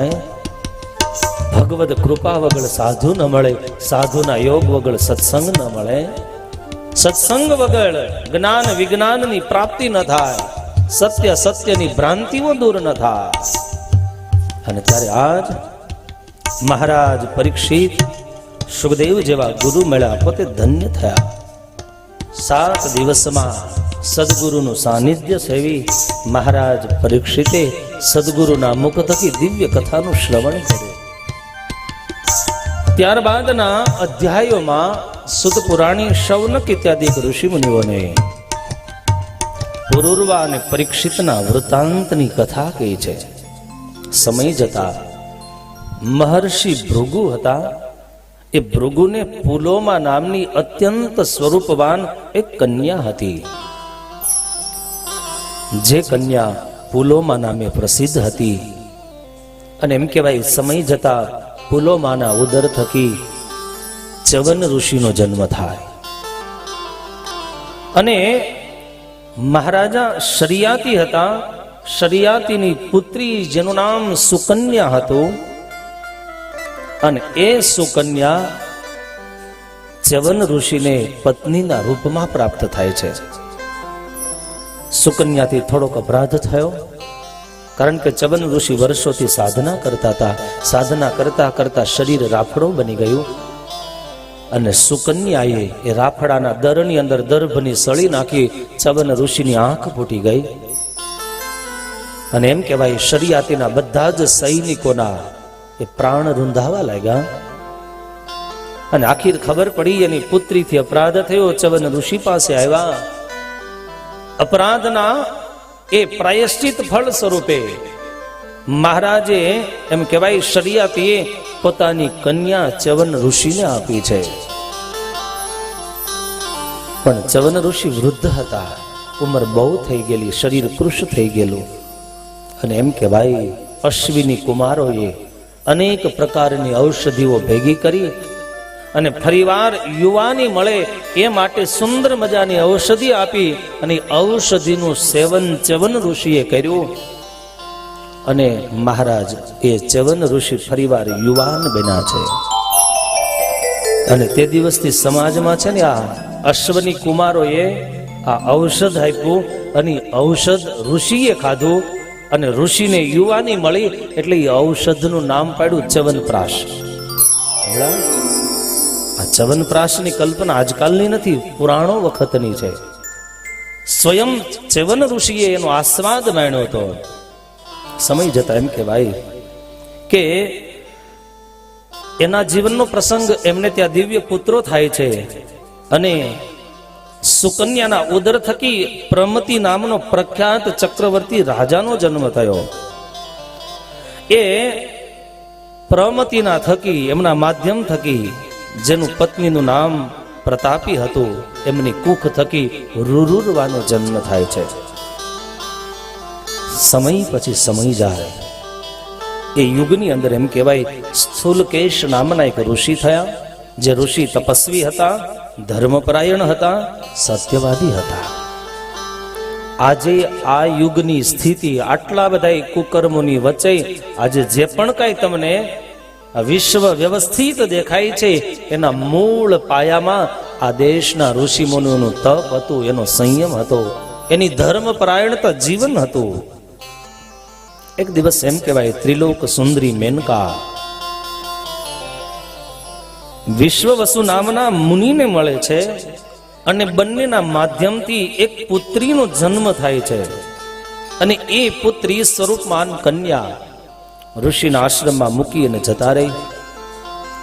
અને જે કન્યાને જન્મ થયો, જેનું નામ સમય જતા પ્રમદ દ્વારા આવું નામ પાડવામાં આવ્યું.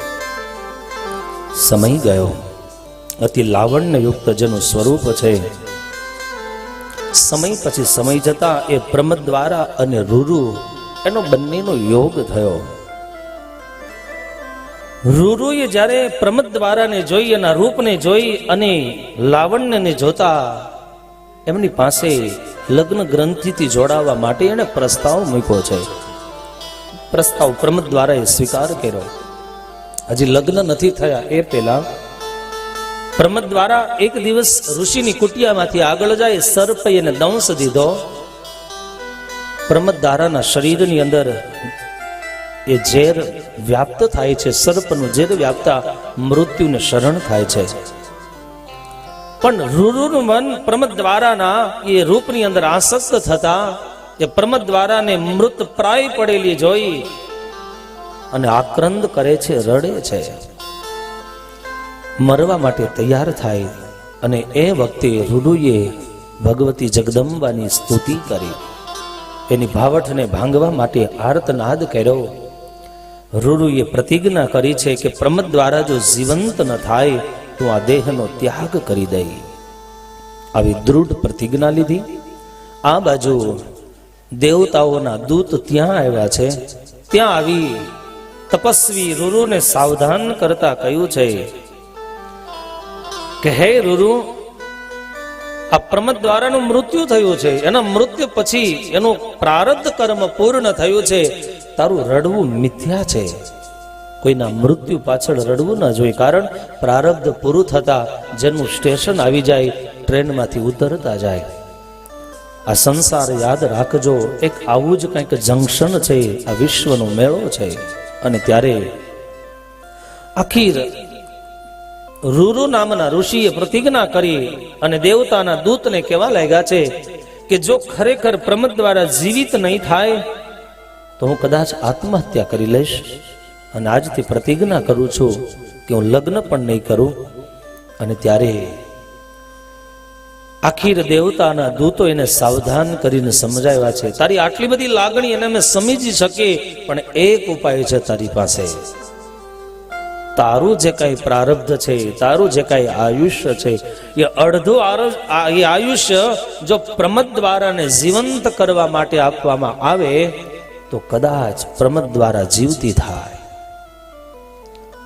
રૂરુ નામના ઋષિના વાત સમજાણી એને હાથમાં જળ લઈ અને પ્રતિજ્ઞા કરી કે હું મારું અડધું આયુષ્ય હું પ્રમદ દ્વારાને આપું છું.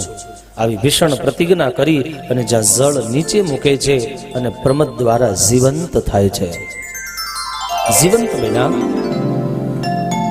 આ પ્રસંગ એમ કહેવાય જન્મેજય મહારાજ એ મહર્ષિ વેદવ્યાસજી થકી સાંભળે છે. અને ત્યારે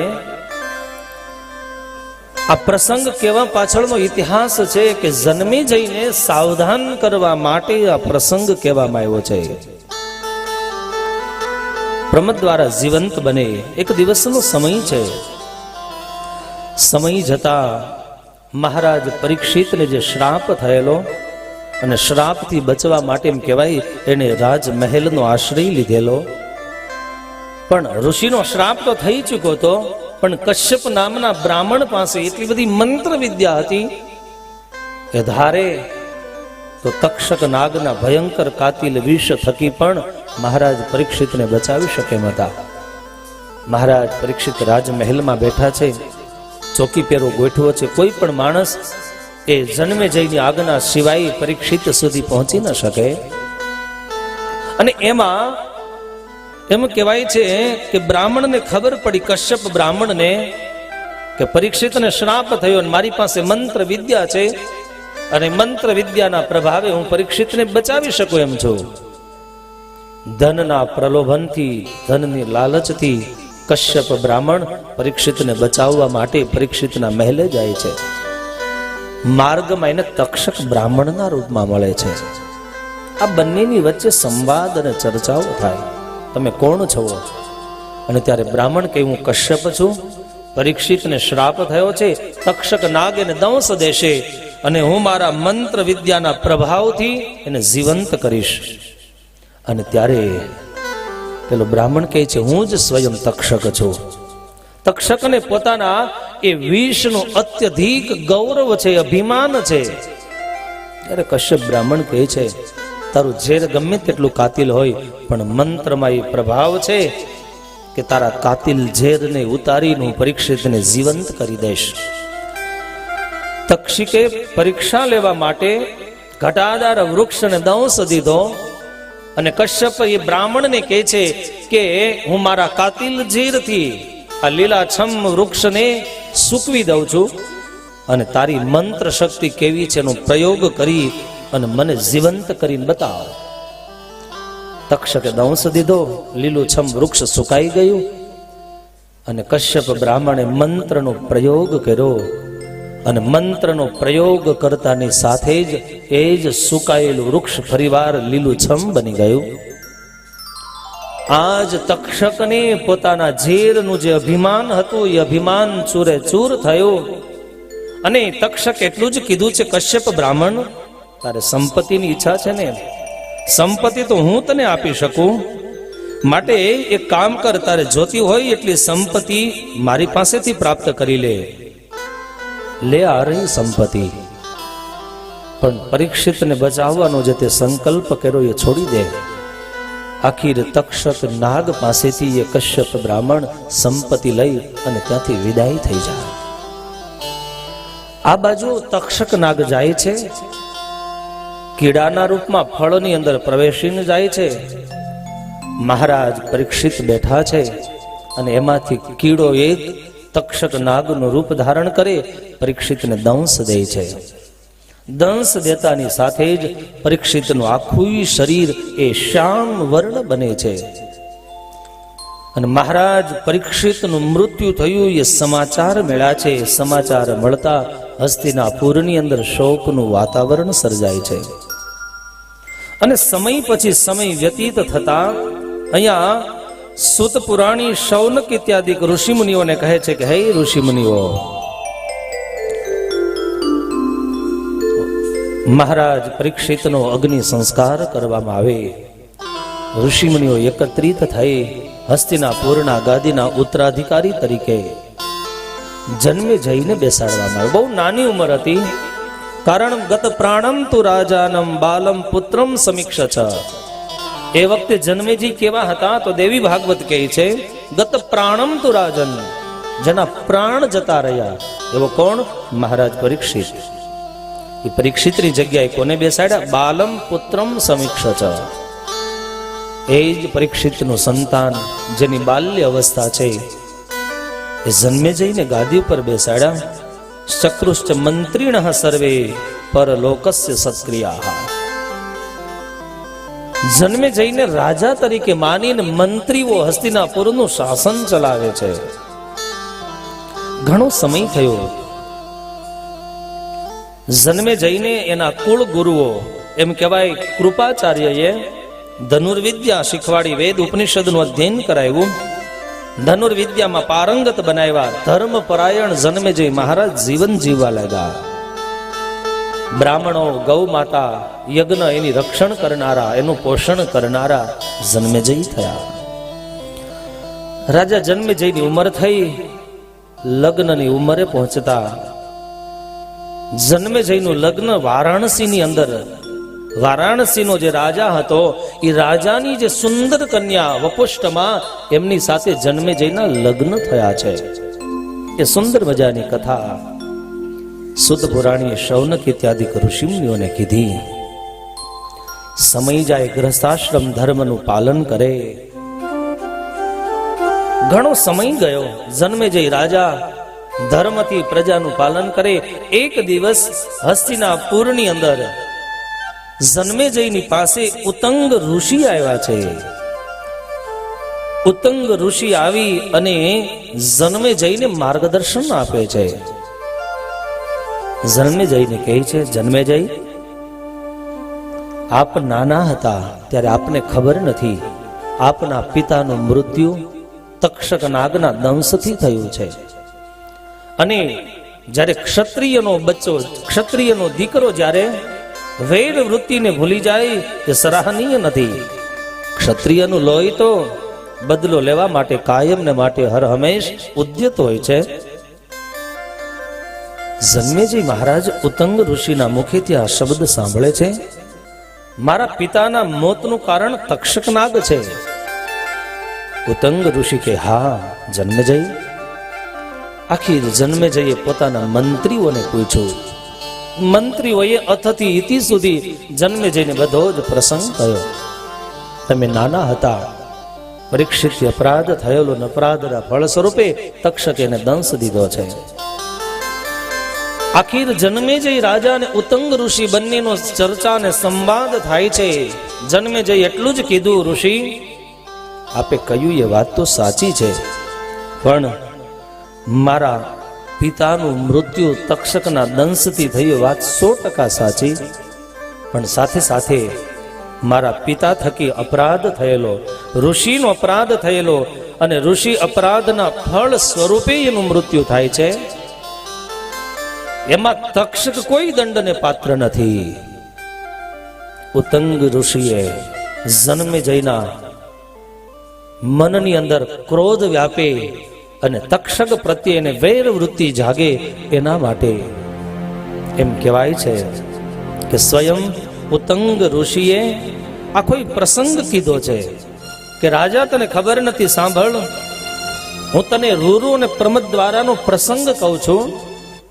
અને આ આખો પ્રસંગ અથથી ઇતિ સુધી એટલા માટે કીધો છે કે જો રૂરુ ઋષિએ પોતાની આવરદા પ્રમદ દ્વારાને અડધી આપી તો પ્રમદ દ્વારા જીવંત બની, એમ તારા પિતાને શ્રાપ તો થયો તો શૃંગીનો, પણ છતાંય શૃંગીના શ્રાપ થકી, તક્ષકના દંશ થકી તારા પિતા બચી શકે એમ હતા. પણ રાજા યાદ રાખ, તક્ષકે કશ્યપ ઋષિને, કશ્યપને ધન સંપત્તિ આપી, અને એ લોભી બ્રાહ્મણ કદાચ જો તારા પિતાને મંત્રના માધ્યમથી બચાવી શકે એમ હતા, પણ તક્ષકે બુદ્ધિનો પ્રયોગ કરી અને તારા પિતાને મૃત્યુને ઘાટ ઉતાર્યા છે.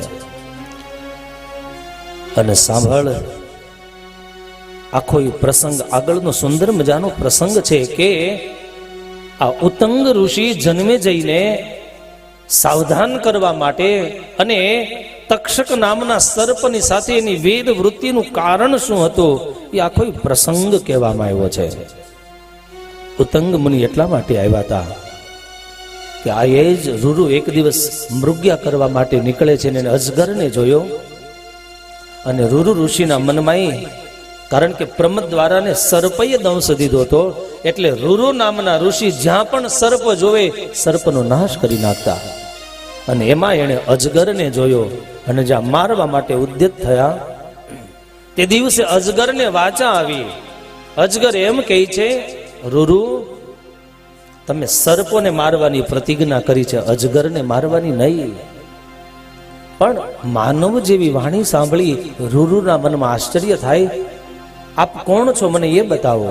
અને આખીર એમ કહેવાય, રૂરુ એ અજગરે પોતાના પૂર્વ જન્મની કહાની કીધી છે કે હું પૂર્વ જન્મની અંદર કોણ હતો. મેં મારો મિત્ર યજ્ઞ કરતો હતો અને ઘાસનો સર્પ બનાવી અને એને ડરાવવા માટે મેં પ્રયાસ કર્યો, અને મારા મિત્રએ યજ્ઞશાળાની અંદર મને શ્રાપ દીધો, જા તું અજગર બની જઈશ. આ એ જ હું અજગર બન્યો છું. પણ મેં મારા મિત્ર પાસે કર કરીને યાચના કરી. મારા મિત્રએ મને એમ કહ્યું, જે દિવસે તને રૂરુ ઋષિનો યોગ થશે ત્યારે તું આ દિવ્ય દેહને છોડી અને પાછો ભગવાનનો ભક્ત બની જઈશ.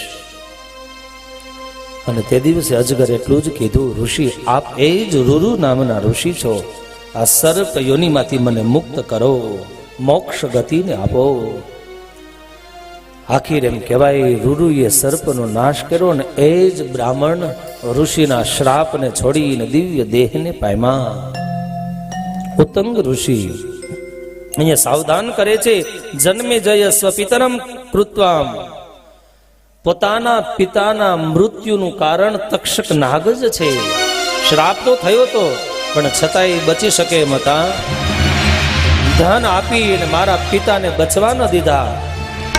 માટે એ જ વખતે જન્મે જઈ હાથમાં જળ લઈ અને પ્રતિજ્ઞા કરી, હું અંબિકા યજ્ઞ કરીશ અને એ યજ્ઞની અંદર જેટલા પણ સર્પો છે બધા જ સર્પોને અગ્નિની અંદર સ્વાહા કહીને હોમી દઈશ. સર્પ સત્રનું આયોજન થાય. ક્રોધાવેશમાં આવેલ મહારાજ જન્મે જઈએ ગંગાને કિનારે સર્પ સત્રનું આયોજન કર્યું.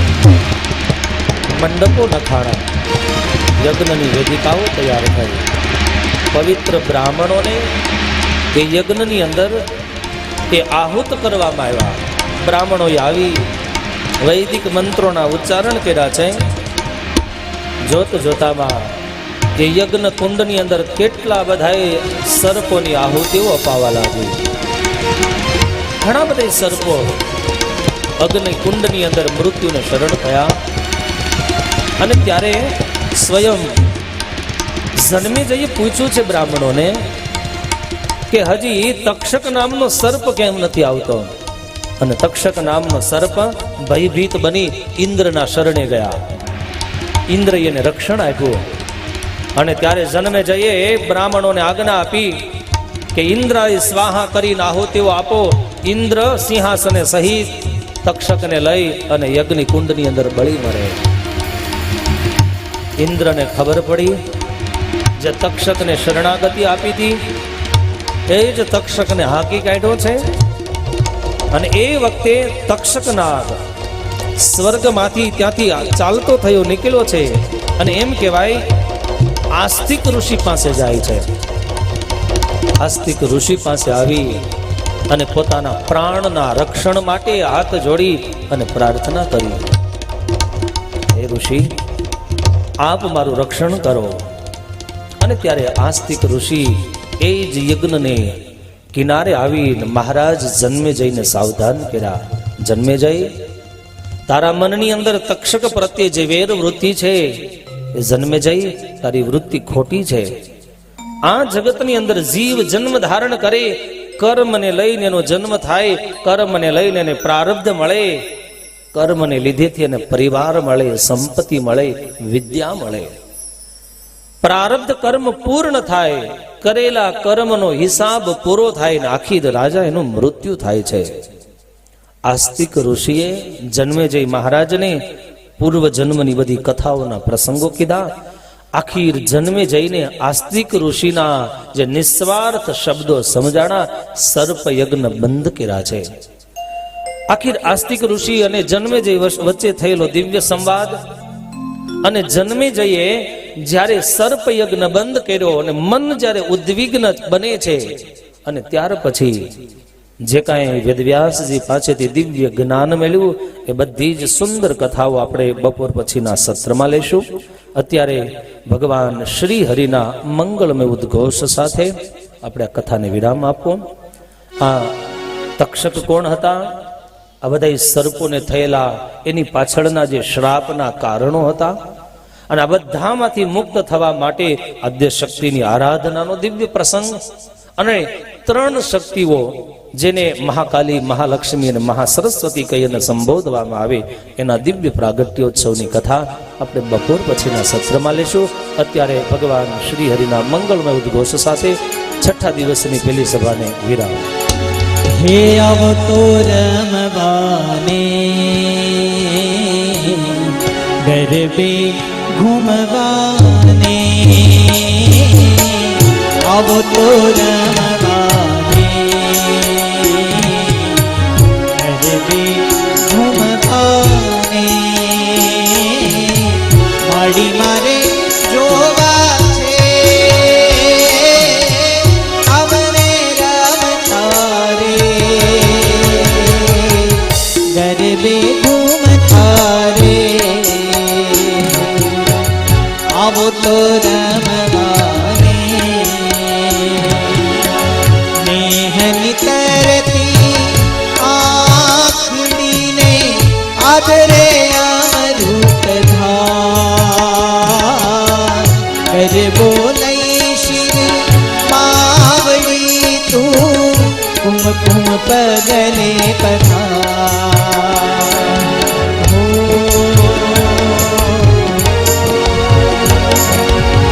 હે મોરી માં, હો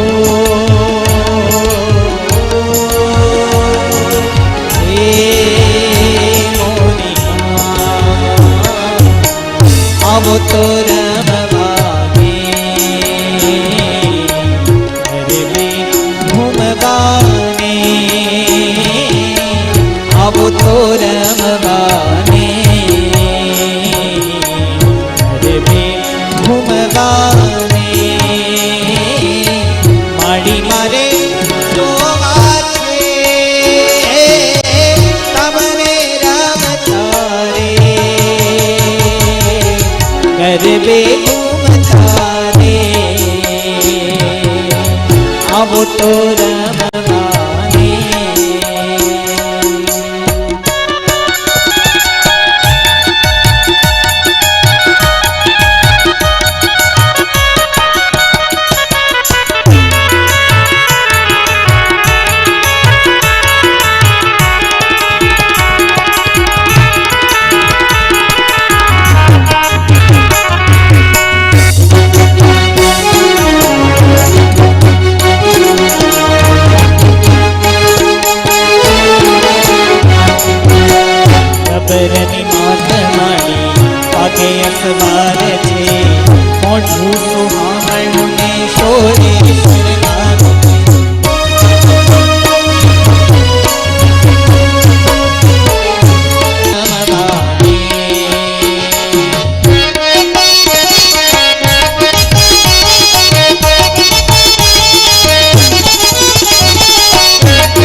હાથ મળી ઓઢી છે ઓઢણી કાનમાં કુંડળ ને સોરે છે દીલડી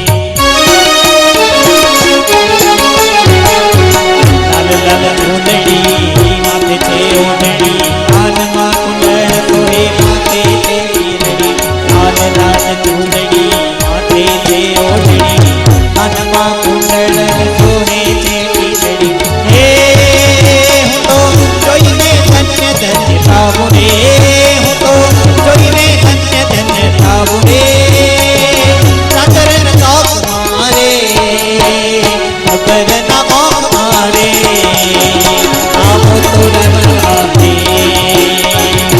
બેગુમ મારી મારી મર જોવાને તમને રમતા રે અરે બેગુમ તારે હાલો